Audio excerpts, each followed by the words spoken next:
जगात आपल्याला देह घेऊन जग पाहा लागलो आपण, तर आपल्याला जगाचा कसा अनुभव या लागला, तर पंचभूतात्मक जगाचा अनुभव या लागला. ही पृथ्वी, ही पाणी, ही अग्नी, ही वारा, हे आकाश, असं पंचभूताचं जगत दिसायला लागलं. आणि शरीर घेऊन जगत दिसायला लागलं. आणि ते शरीर पाहिलं तर सर्वाचं शरीर पहिलं नव्हतं. आईच्या माध्यमातून, वडिलाच्या माध्यमातून, उदरातून आईच्या उपजलं, जन्मलं, वाढलं. आणि त्या देहातून, इंद्रियातून जगाचा अनुभव या लागलेला आहे आपल्याला. जग पाहा लागलो ते शरीर घेऊन, जगन शरीर पाहा लागलो ते इंद्रिय घेऊन. आणि इंद्रिय बी आपल्याला मिळालीत असं कळायला लागलं बुद्धीनं. बुद्धी घेऊन इंद्रिय, इंद्रिय घेऊन शरीर आणि जग, असा आपल्याला अनुभव या लागला. आणि हे जग अगोदरचं आहे आणि नंतर त्याच्यात शरीर जन्मलं, असा आपल्याला जगामध्ये शरीराचा अनुभव या लागला. बसा बसा म्हणलं. जगामध्ये इकडे सरका, माने इकडे सरका ना, इकडे माझा जागा ठेवू नका दोन्हीच्या माझा. त्याला जग कळायला लागलं शरीर मिळाल्यामुळं. आणि आपल्याला शरीर मिळालं वासना असल्यामुळं. जगातल्या पदार्थाची वासना असल्यामुळे शरीर भेटत असते कर्मानं. म्हणून जग पाहायला भेटायले शरीर मिळाल्यामुळं, शरीर मिळाले कर्मानं, आणि ते कर्म झालेले अहंकारानं, आणि तो अहंकार झालेला आहे अज्ञानानं. पहिला देवच देव असतो, पण देवातच देवाचं अज्ञान, आणि त्या अज्ञानामुळे अहंकार, त्याला जीव म्हणाव. आणि त्या अहंकारानं झालेल्या जे कर्म आहे, त्या कर्मानं देह भेटत असतो जीवाला. आणि देह घेऊन पुन्हा जग पाहायला भेटत असतं, जगात व्यवहार होत असतो सुखदुःखाचा. अशा प्रकारचा सृष्टीचा व्यवहार चालू आहे अनादी ह्या विश्वर सृष्टीचा. आणि त्यापैकीच आपल्याला देखील आता तसा देह भेटलेला आहे आणि जग दिसायला लागलेला आहे. मग आता जग दिसायला लागलंय तो देह मिळाल्यामुळं. आता देह मिळालाय तो पूर्वकर्मामुळं. पूर्वकर्म आता या भोग द्यायला लागलेला आहे या देहाच्या सुखदुःखाच्या रूपानं. तर ते कशामुळं, पूर्वकर्म कशामुळे झालेले, तर अहंकारामुळे कर्म झालेले, देहाच्या अहंकारामुळे कर्म झालेले. आणि अहंकार कशामुळे आहे, तर अविचार्यानं, अज्ञानानं आहे. असं आपल्याला वेदांत शास्त्रानं, साधू संतानं, ऋषी मुनीनं ह्या दिसणाऱ्या जगाची संगती, आपल्याला मिळालेल्या शरीराची संगती सांगितलेली आहे. आणि देव न जन्मणारा न मारणारा आहे, पण त्या न मारणाऱ्या न जन्मणाऱ्या देवाचं आपल्याला अज्ञान असल्यामुळं, आणि त्या अज्ञानात अहंकार निर्माण झालेला आहे की मी आहे, मी करताय, मी भोगताय, मी सुखी दुखी, मी जन्मणारा मारणार आहे, मी बाई आहे, मी माणूस आहे, मी गरीब आहे, मी श्रीमंत आहे. ते बंद करा, नाही तर नेऊन ठेवा त्या कुंकड तिकडं. कारण आपला एक शपात एक शेप व्हावा लागला ना.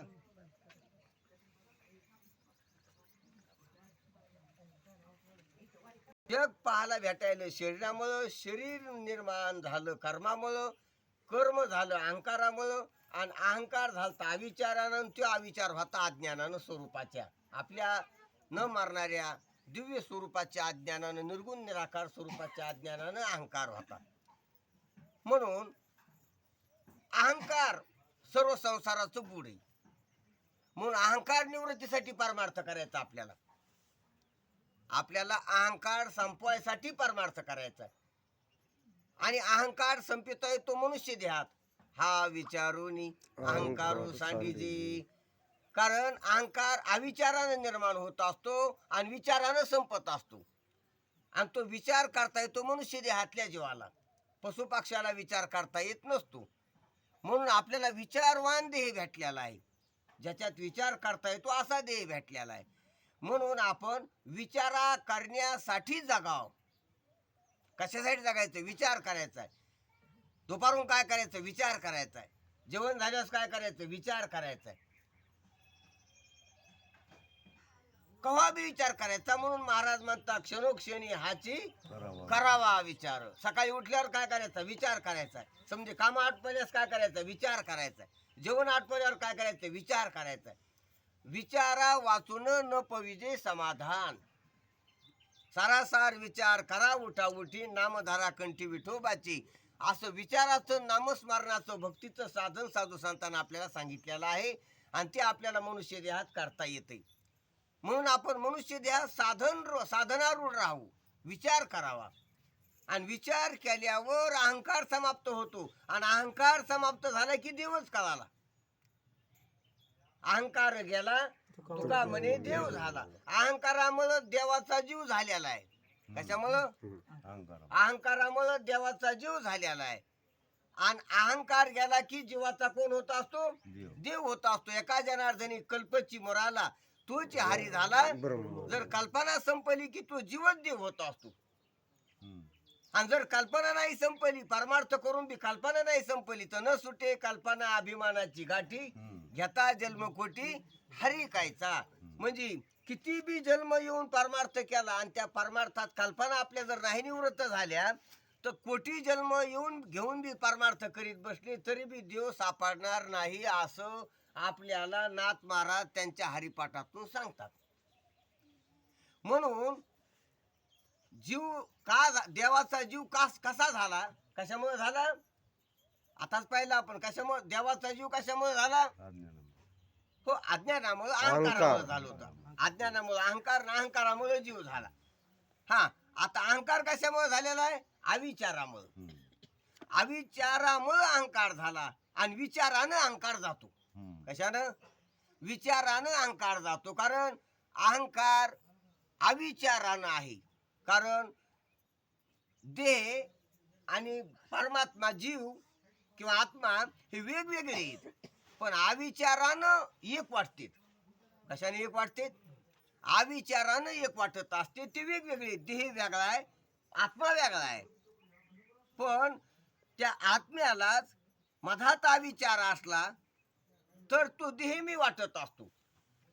आता ध्यानात घ्या, हा देह आईच्या पोटातून जन्मालेला, अन्नावर जगायला लागलेला, आणि हा देह ज्याला कळायला लागला तो देह नाही, तो चैतन्य आहे. देह तयार झालेला आहे आईच्या पोटात, आणि जीव तयार झालेला आहे. जीव त्या कर्माचे फळ भोगायसाठी इथं आलेला आहे. मग इथं एक उत्पन्न झालेलं आहे आणि एक आलेलं आहे. दोन वस्तू आहेत शरीरामध्ये. दोन वस्तू आहेत, एक शरीर आहे आणि एक आत्मा, जीव आहे. म्हणून म्हणतात की देह आणि देही हे वेगवेगळे आहेत. कसे? तर हा देह आहे आणि देहामध्ये व्यवहार करणारा कोण आहे? देही आहे. मग जो देह आहे तो चैतन्य आहे आणि देह आहे तो पंचभूताचा जड आहे. पण असा आपण विचार करतो का? नाही करीत. मी माणूसच आहे असं म्हणतो, मी बाईच आहे असं म्हणतो, मी काळागोराच आहे असं म्हणतो. म्हणजे देहाचा अहंकार घेत असतो आपण. आणि देहाचा अहंकार जो घेत असतो त्याला जीवपणा येत असतो. तो असतो आत्मा. पण देहाचा अहंकार अविचारानं घेतला की त्याला जीवपणा येत असतो. आणि जीवपणा येऊन तो सुखी दुखी होत असतो. जीव कशाला म्हणा?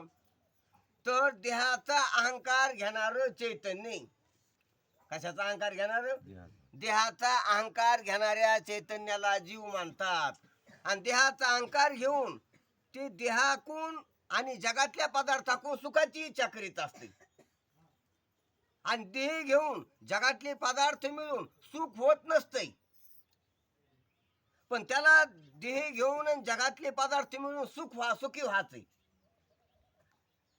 आणि तुकाराम महाराज म्हणतात, सुख नाही कोठे आलिया संसारी वाया हो भरी होऊ नका. संसारात कोण्याच पदार्थात सुख नाही. कारण परमार्थ संसारातला कोणताच पदार्थ सुखरूप नाही.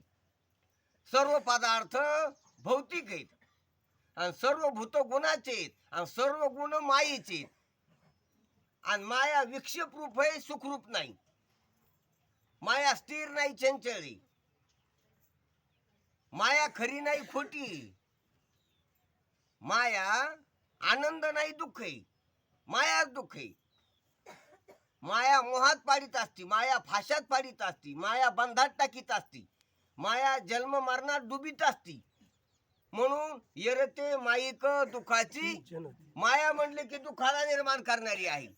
आणि म्हणून जगातले पदार्थ सर्व मायावी आहेत. आणि मायावी पदार्थ सुख देत नसतेत, सुखाची लालूच दाखवित असतील. काय करीत असते? लालूच दाखवित की हे दिसलं की आता. म्हणून पहा ना, सर्व सुखाचे आशे जन्म गेला. संसारात सुखाची लालच आहे, सर्व आशा आहे की हे केल्यानं बरं राहीन, ते केल्यानं बरं राहीन, असं करू आपण चांगलं होईन आपलं, असं वाटत असते संसारात. जसं ते घुले करणारं पाखरू, भुलिणारं पाखरू, भुलीत भुलीत भुलीत भुलीत रिकड बारवा नेत असते. तसा संसारातले सर्व विषय भुलवाना टाकीत. उद्या बरं होणार आहे असं वाटतं, काहीतरी केलेलं बरं होईल असं भिकाऱ्याला वाटतंय, राजाला वाटतंय, गरीबाला वाटतंय, श्रीमंताला वाटतंय. मायेमध्ये भुलर आहे. काही बी करा, संसारात सुख नाही, कारण दुःख बांधवडी आया. संसार सुखाचा विचार नाही कोठे. दुःख स्वरूप हे संसाराचं स्वरूप आहे. पण हे कळायला आपल्याला संतांच्या संगती शुद्ध बुद्धी करून ऐकावं लागन, तेव्हा आपल्याला हे कळन. आणि असं आपल्याला कळल्यावर आपण भोगासक्त होण्याऐवजी विचारयुक्त होतो. म्हणून जे भोगातच अडकले ते विचारावर येत नाहीत. म्हणून वैराग्यावर यावा, संसाराचा विचार करावा, आणि विचार करून संसाराला व्यवस्थित समजून घ्यावा. संसार आपण नुसते संसार करायला भेटेली माणसे, संसार समजून घ्यायला कोणीच नाही बसलो. संसार समजून घ्या. नुसता संसार करतोच आपण. संसार समजून घ्या की हा देह काय आहे, हा सूर्य कसा निर्माण झाला, ही सृष्टी कोण केली, मन काय आहे, इंद्रिय कशाला म्हणतात, देह कसा भेटला, कर्म काय आहे, ईश्वर कोण आहे कर्माचा फल देणारा, जीव काय तत्व आहे, माया काय आहे, अज्ञान काय असतंय, ह्या गोष्टी आपण समजून घेत नाहीत. आणि समजून न घेता आपण जर काही करीत असतो तर नक्कीच आपण तिथं फसत असतो किंवा तो घाट्याचा व्यवहार असतो. हे पहा, कोणतं एखादं यंत्र आहे, समजून न घेता आपण जर ते चालू केलं तर आपल्याला काय कळून त्याच्यातलं. एखादी मशीन आहे, आपल्याला काहीच माहित नाही कोणते बटन आहेत तर काय करायचं, आणि केलं चालू आपण, आणि काय करतात चालू घेतून हात पाय अडकून त्याच्यात काय करतो. कोणचं बी असलं, काही बी आपल्याला पण उपकरण भेटलं तर त्याची माहिती आधी पाहिजे. का त्याचा व्यवहार आधी पाहिजे, माहिती पाहिजे. एखादं वाहन घेतलं तुम्हाला म्हणले वाहन चालवा, तसं करतो त्याची माहिती पाहिजे ना. ते किती गेअरचंय, ते कशा प्रकारचंय, त्याची टेरिंग कशी, त्याला कसं करावं लागतंय, त्याचा ऑन ऑफ काय आहे, ह्या सर्व गोष्टीची माहिती झाल्याशिवाय त्याची ड्रायव्हिंग करू नाही. त्याप्रमाणे संसार आपण समजून घेत नाही.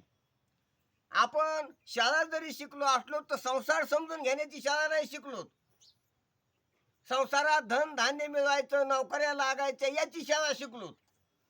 संसार करून घ्यायची शाळा नाही. ह्याच्या शाळा आहेत गावगाव, ह्या संसार करून देणाऱ्या शाळा नाहीत. संसारात श्रीमंत कसं व्हायचं, संसारात घर कशी बांधायची आणि पैसे कसे मिळवायचे ह्या शिकणाऱ्या शाळा आहेत. म्हणून त्या शाळा नाही. त्या संसारातलं शिकणाऱ्या शाळा आहे, संसार शिकणारी शाळा नाही. संतांची शाळा संसार शिकणारी. तुम्हाला सांगते, वेगळे निघान वेगळं निघून संसार बघा, असं संसार शिकणारी शाळा आहे संतांची. आणि तुमच्या आमच्या ह्या ज्या शाळा आहेत तर ह्या शाळा संसारातलं शिकणाऱ्या आहेत. तुम्हाला फरक कळायला पाहिजे, संसारातलं शिकणाऱ्या आणि संसार शिकणाऱ्या. ह्या संसारात शिकतात की नोकऱ्या कशा लागायच्या, पैसे कसे मिळवायचे, संसारातल्या गोष्टीविषयी हुशार करतात, संसाराविषयी हुशार करीत नाहीत. म्हणून संसाराविषयी हुशार व्हा, सावध होई बापा, उठा जागे व्हारे आता. ह्या संसाराला शिकणाऱ्या शाळा आहेत. म्हणून संतांच्या संगतीत यावं आणि आपण आपला उद्धार करून घ्यावा. ह्या जगामध्ये गुंतू नाही, कारण जगामध्ये आपण वासनेनं जरी गुंतलो तर उद्या शरीर राहणार नाही आणि वासना गुंतलेली तशीच राहील. म्हणून जगामध्ये वासना गुंतू देऊ नाही. जगामध्ये अविचार असला की वासना गुंतत असते आणि विचार असला की वैराग्य होऊन जगाची वासना राहत नसते. म्हणून दोन आहेत, ध्यानात घ्या. आता दोन गोष्टीनं आपण जगात गुंतलो, एक शरीरानं आणि एक मनानं.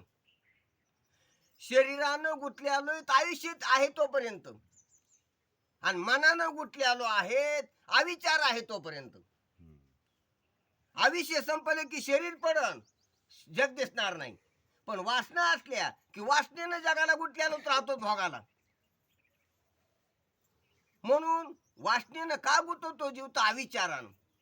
अविचारानं वासना. कारण संसारात सुख आहे हा अविचार आहे, विचार नाही. संसारी सुखाची कहाणी ऐकी जाईल कवनाची श्रवणी महाराज म्हणतात. संसारात सुखासाठी आपण गुंतलो म्हणजेच आपण पागल ठरलो. जिथं सुख नाही तिथं सुखाची इच्छा केली. मिरची गोड लागावं अशी इच्छा केली. काय केली मुलानं?